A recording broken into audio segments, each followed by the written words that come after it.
Welcome to the 2015 Women's Weekly OCRF L'Oreal Paris High Tea.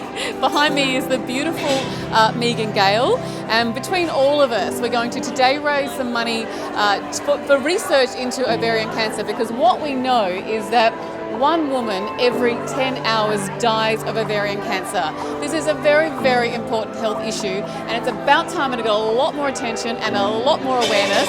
And so today we're hosting lunch for all these amazing women, readers of the Women's Weekly, and we hope to raise a lot of money and a lot of awareness.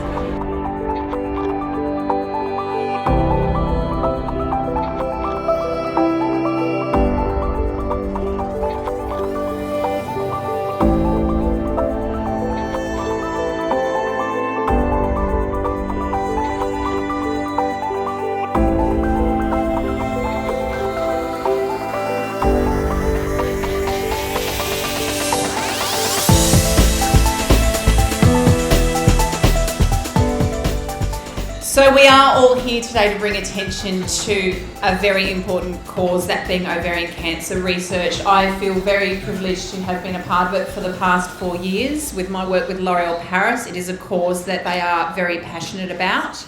Now, despite all these life-saving breakthroughs that we do have with modern medicine, unfortunately some diseases still remain a bit of a stubborn mystery, and ovarian cancer is one of them. It is a silent killer. It is a disease that typically shows very few symptoms until it's too late. Now, when I started working with the OCRF and with L'Oreal, I almost ashamedly have to admit that I didn't know much about this disease, as I'm sure a lot of people didn't, until we started doing these campaigns and raising more awareness. I just assumed it was a disease like with cervical cancer, with breast cancer, that it was maybe a test, whether it was a blood test or a scan or something that you could just get checked out. That's not the case. We can't do that with ovarian cancer, and this is why we are so passionate about raising funds to go towards research, so we will be in a position where we can have that test, and we can maybe not eradicate this disease completely, but we can at least find ourselves in a position where we can grab it early and treat it and hopefully beat it. So that's our main goal. And now I would like to welcome the amazing Vali to the stage, and she will share her incredible journey with you all. I've been invited here to share my story with you today. I thought it would get easier the more times I told it, but it isn't, but I'll do my best. I'm a pretty private person, and people often ask me how I feel about publicly speaking about such personal matters. If you asked my mum, she would tell you that I'm entirely too much like my dad and don't really like to talk about what's going on with me. I tend to smile and say I'm fine and just get on with things. So why am I sharing my incredibly personal battle? It's because I'm passionate about women having a voice, having options, and being able to advocate for themselves. If by putting myself way out of my comfort zone, I can help even one person, then to me it's all been worth it. I was diagnosed at 19 with a rare form of ovarian cancer called a granulosa cell tumour. I've had over 27 surgeries, and more importantly, I'm a mum to twin girls. It's hard to put into words my journey. Sometimes I look back and I can't believe that it all happened to one person, let alone to me.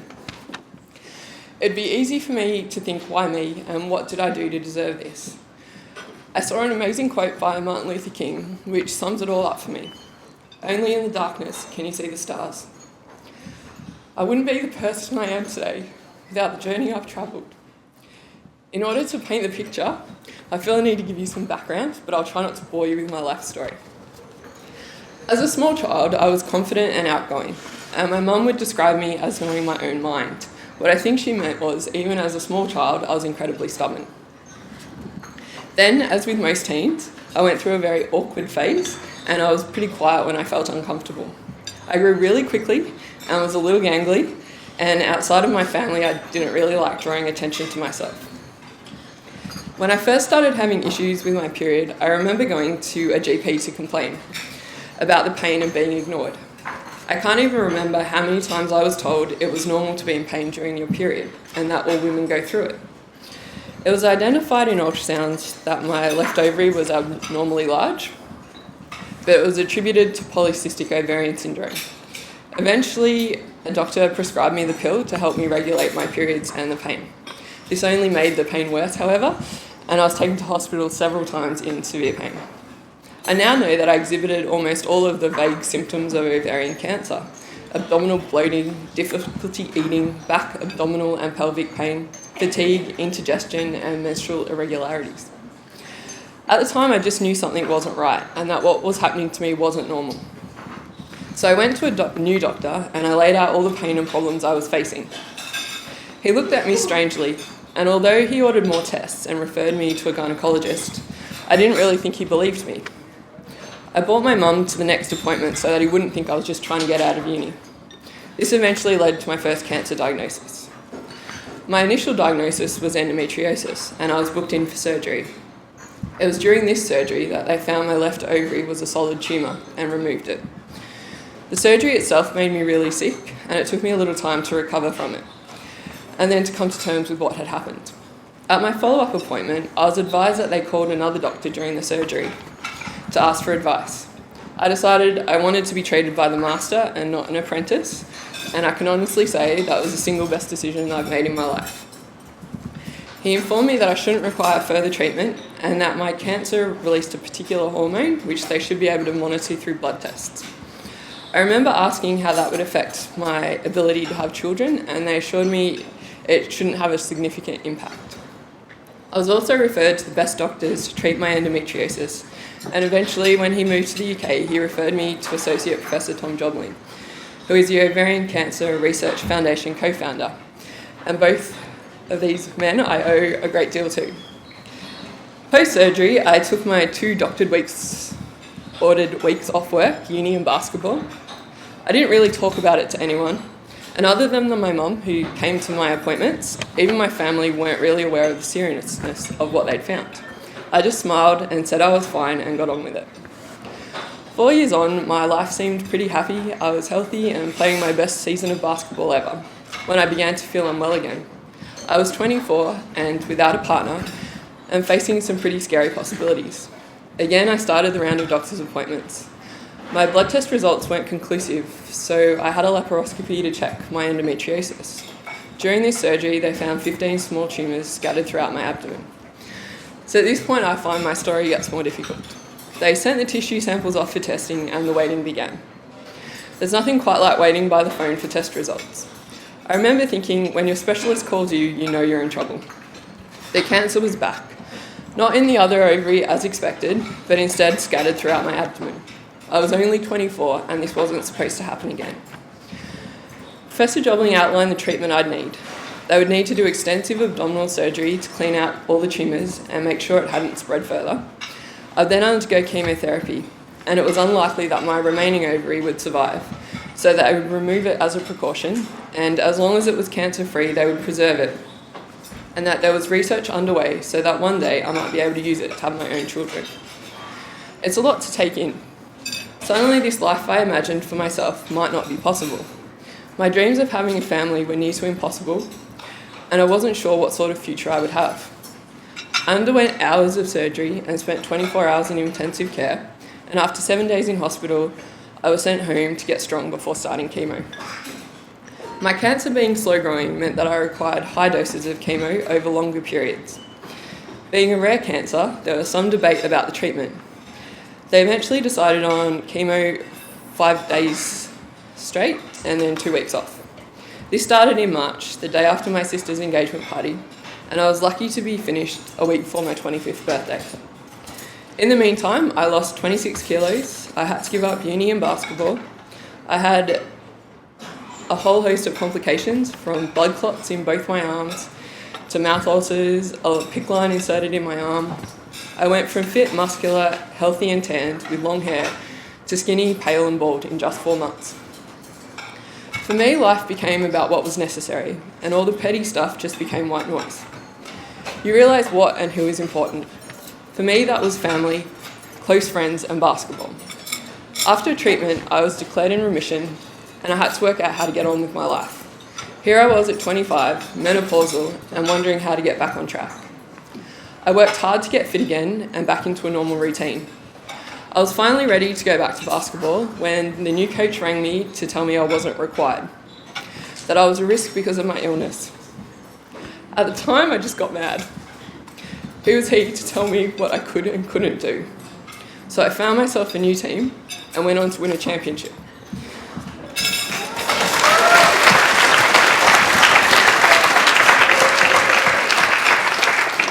Later, because hindsight is 20/20, I realised life's about choices. Sometimes it's the little ones that make the biggest impact. I didn't do it consciously, but I chose not to be a victim and that I wouldn't let my illness define me. Don't get me wrong, it's not as easy as it was writing it down, and I've been making that choice on and off ever since. It isn't usually the momentous moments that have the biggest impact. Looking back, it's the small choices I've made. Having surgery and chemo were big moments, but easy to decide. I wanted to live and I needed to take care of things. Whether or not I'd be able to play basketball was a small decision, but made a big difference in my life and health and well-being. Freezing my right ovary was just a routine part of surgery for Dr. Jobling. My deciding to use it seemed like a small thing at the time. I did eventually get back into a normal routine and started dating. I found the whole thing complicated. I'd survived this terrible thing and it left me feeling less feminine, less young, less carefree and less sure how to date. At what point in a budding relationship do you let someone know that you've lost both your ovaries and any chance at a family rests with adoption, egg donation, or the small chance that medical science advances enough to let me use my own cryogenically preserved ovary? I opted for very early on, and I think it might have even been the first date. My now husband Dean didn't run away screaming, so we were together for about 3 or 4 years when we were living in Brisbane, and we started to talk about our options for having a family. One of my friends told me about a doctor she had worked with in Melbourne who was doing research into fertility preservation, and she was using regrafted ovarian tissue to get eggs for use in IVF. We started talking about the options and I decided to call Kate to see if I would be a candidate. I had a phone consult with her. I was at work in one of our offices and I remember hanging up the phone and just bursting into tears because she said it was possible. Just to clarify, I had a granulosa cell tumour, which is a spawning cell of the follicles in the ovary. It isn't hereditary. It's not related to BRCA1 or BRCA2 genes, and luckily for me, it was a very slow-growing cancer. Dean and I got engaged, and 3.5 months before our wedding, I had groundbreaking surgery to graft my ovarian tissue into 4 spots in my abdomen. At this point, I'd already lived a whole life of trials and setbacks. My natural response to adversity is ingrained: I fight. I'm not the brilliant mind behind the science, nor am I the amazing doctors or nurses or scientists who made my story a happy one. But I am the one who got up each day at 6 a.m. to inject myself with hormones and to go to an ultrasound and have a blood test all before my workday started. IVF started out really well for us, and each stage we reached was exciting. First, the tissue graft took and developed its own blood supply. Then my hormone levels rose, eventually got follicles which turned into ovaries. It was at this point that we found the story got harder because nobody knew if I could actually get pregnant.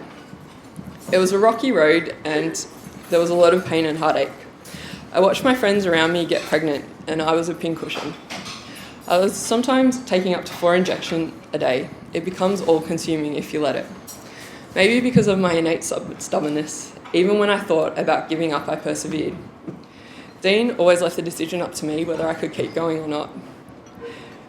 It was about the time when we were seriously considering other options when we went on holidays to the US. We came back to a scan appointment where they found a follicle which was a normal size, which my body had produced naturally. This changed the course of our treatment and the results started to look really promising. 2 cycles later, for the first time in the 3 years we'd been trying, we got 2 follicles. Both follicles formed embryos and both were implanted. I then had my first blood test result, which was really high. Then after my second blood test, they'd more than tripled. And after the third, they'd tripled again. So I was definitely pregnant. It was a pretty anxious wait until the 6-week scan to confirm the pregnancy. And there was a little black hole and a little flickering heart. After all the measurements were taken, the doctor moved the probe and there was another black hole and another flickering heart. And so we were having twins.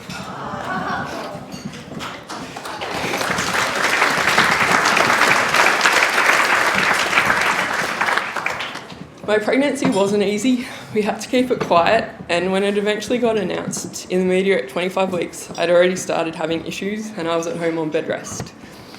I spent some time at hospital and at home, but I managed to keep the girls in to my scheduled C-section date, and I've never been more excited to prepare for surgery in my life. They took the girls out in theatre and were looking at taking out the remainder of the ovarian tissue when unfortunately they found more cancer. So I had further surgery, which resulted in me waking up in intensive care with a collapsed lung without my husband or the girls. Luckily, they were able to visit me and I recovered quickly, and after 10 days in hospital together, we all went home to start our new lives, like most new parents, nervously. It's been a crazy ride, and I can honestly say I would do it all again. No speech about my cancer journey would be complete without mentioning my family for their unending support. I can't even begin to explain the sacrifice and worry my road has caused them. I wouldn't have the strength or courage I do without them, and nor would I be able to stand here before you today to discuss it. I've now had cancer cut out of me on 4 separate occasions, and I live with the possibility that it may reoccur again. I have so much more to live for now, but also so much more to lose.